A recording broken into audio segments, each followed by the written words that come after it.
فتنہ کہا جاتا ہے۔ اللہ سبحانہ و تعالیٰ نے انسان کو خلق کر کے دنیا میں ایک مقصد کے لیے بھیجا۔ اس مقصد کو پورا کرنے کے لیے اللہ سبحانہ و تعالیٰ نے انسان کو ایک طریقہ بتایا، جس طریقے کو، جس فارمولے کو دین کہا جاتا ہے، اور اس دین کا نام یعنی اس فارمولے کا نام اسلام رکھا، سلامتی پانے کا طریقہ۔ یعنی کہ دنیا میں تمہیں ایک محدود مدت تک موقع دیا جا رہا ہے، ایک مقصد ہے، اس کو تم نے پانا ہے، حاصل کرنا ہے، اس کو پورا کرنا ہے۔ اس مقصد کو پورا کرنے کے لیے تمہیں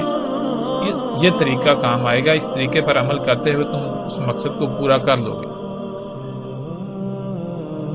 تو جب تک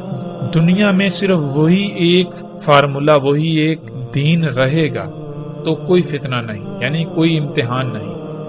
ہر خاص و عام کو، بچہ ہے، بوڑھا ہے، نوجوان ہے، عالم ہے، علم نہیں ہے، سب کے اوپر واضح ہوگا کہ دنیا میں آنے کا مقصد کیا ہے اور اس مقصد کو پورا کرنے کا طریقہ کیا ہے، کیسے پورا کرنا۔ لیکن جب اللہ سبحانہ و تعالیٰ کے دیے ہوئے ایک دین، ایک طریقے کے برعکس اور طریقے بھی کھڑے کر دیے جائیں کہ انسان کو یہ پتہ ہی نہ چلے کہ دنیا میں آنے کا مقصد کیا ہے، جب ایک کے مقابلے پر دو یا دو سے زائد اور طریقے ہیں تو پھر انسان جو ہے وہ امتحان میں پڑ جائیں گے کہ آیا ان میں سے اصل کون سا ہے، کہ دنیا میں آنے کا مقصد کیا ہے، وہ مقصد پورا کیسے کیا جائے گا۔ تو یہ جو بات ہے، یہ جو امتحان ہے، یہ فتنہ کہلاتا ہے۔ تو اللہ سبحانہ و تعالیٰ نے جب انسان کو دنیا میں ایک محدود مدت کے لیے موقع دیا، ایک مقصد کو پورا کرنے کے لیے، اس مقصد کو پورا کرنے کے لیے ایک دین دے دیا، ایک طریقہ دے دیا کہ دنیا میں تمہارا آنے کا مقصد یہ ہے، یہ ایسے پورا ہوگا، تو پھر ناظرین شیاطین نے اس کے مقابلے پر اور طریقے کھڑا کرنے شروع کر دیے، فتنے کھڑے کرنا شروع کر دیے۔ تو ایسے چلتا گیا، چلتا ایک وقت ایسا آیا، پیچھے جتنے بھی فتنے ہیں ان میں انسان سمجھ سکتے ہیں کہ یہ جو ہے یہ اصل ہے، یہ نقل ہے، پھر بھی بہت حد تک آسانی ہوتی ہے۔ لیکن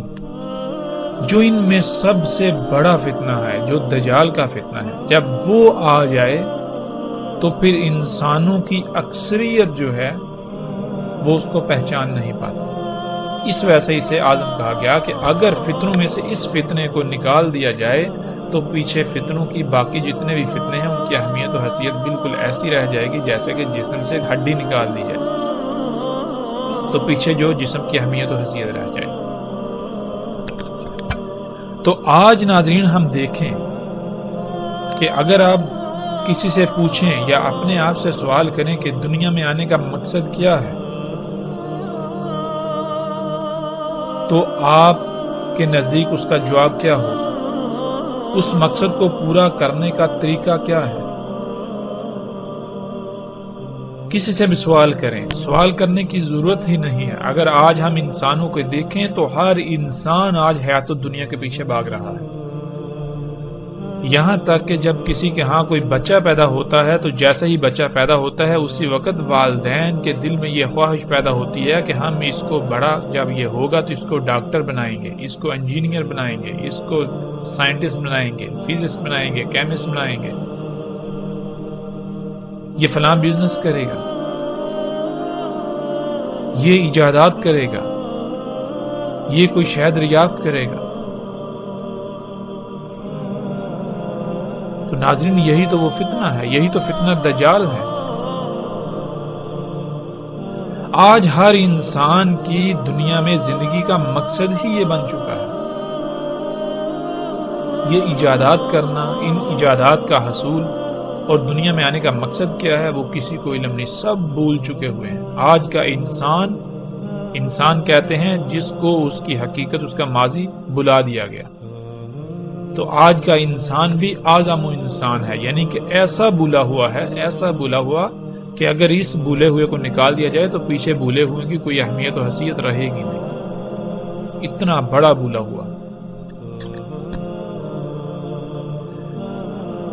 تو انشاءاللہ اللہ کے فضل سے ناظرین جیسے جیسے ہم آگے بڑھیں گے رسول اللہ صلی اللہ علیہ وسلم کے الفاظ کی روشنی میں اور قرآن کی روشنی میں